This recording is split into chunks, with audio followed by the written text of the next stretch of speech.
31 years की as, 3 साल से प्रेगनेंसी नहीं हो रही थी और मैंने ऑप्शन दिया कि ट्यूबल ब्लॉकेज ट्रीट हो सकता है। इनफर्टिलिटी में एक कॉमन कंफ्यूजन होता है, सब रिपोर्ट्स नॉर्मल है फिर भी प्रेगनेंसी क्यों नहीं हो रही। कभी कभी रीजन सिंपल होता है, फैलोपियन ट्यूब ब्लॉकेज। नमस्कार, मैं डॉक्टर अरुण गुप्ता, मैं एक दिल्ली बेस्ड इंटरवेंशन रेडियोलॉजिस्ट हूँ सरगंगाराम हॉस्पिटल से, और मेरा रोल होता है इनफर्टिलिटी में इमेजिंग गाइडेंस के थ्रू इनफर्टिलिटी कॉज को आइडेंटिफाई करना और जहां सुटेबल हो मिनिमली इन्वेसिव प्रोसीजर से टारगेटेड सोल्यूशन प्लान करना। और मैं ये क्लियर बोलता हूँ, हर पेशेंट में फैलोपियन ट्यूब रिकैनालाइजेशन के लिए एलिजिबल नहीं हो लेती है, सिलेक्शन बहुत इंपॉर्टेंट है। फैलोपियन ट्यूब्स का रोल क्या होता है? देखिए, फैलोपियन ट्यूब्स एक सिंपल पाथवे का काम करती हैं।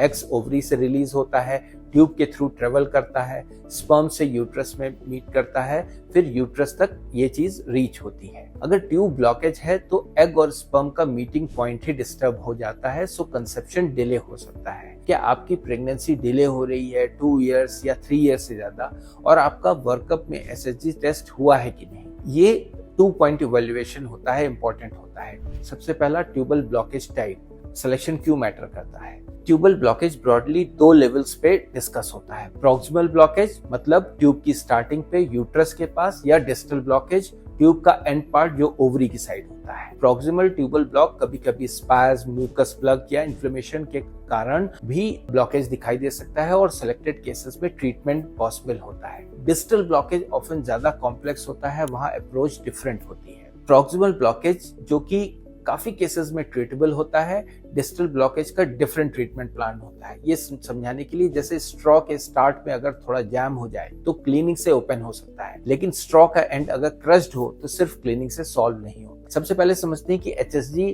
क्या करती है। हिस्ट्रोसल्पिंजोग्राफी हमारी एक कॉमन टेस्ट होता है इनफर्टिलिटी के लिए। इसमें यूट्रस और ट्यूब्स का पाथवे कंट्रास्ट के थ्रू चेक किया जाता है, डाई स्मूथली ट्यूब से पास हो रही है ये देखने के लिए।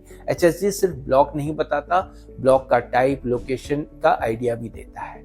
अगर आपकी एचएसजी रिपोर्ट में प्रॉक्सिमल ब्लॉक या स्पाज्म जैसे वर्ड मेंशन है तो ये वीडियो डेफिनेटली आप ही के लिए है। फैलोपियन ट्यूब रिकैनालाइजेशन क्या होता है? देखिए, फैलोपियन ट्यूब रिकैनालाइजेशन एक मिनिमली इन्वेसिव इमेज गाइडेंस में किया गया प्रोसीजर है सेलेक्टेड प्रॉक्सिमल ट्यूबल ब्लॉक्स के लिए। सिंपल स्टेप्स क्या होते हैं? सर्विक्स रूट से थिन कैथेटर से अंदर जाते हैं, कॉन्ट्रास्ट डाई से ब्लॉकेज कंफर्म होता है, उसके बाद एक micro guide wire gently advance किया जाता है to open the blocked segment. जब डाई का फ्री स्पिल हमें दिख जाता है तो ट्यूबल पेटेंसी कंफर्म हो जाती है।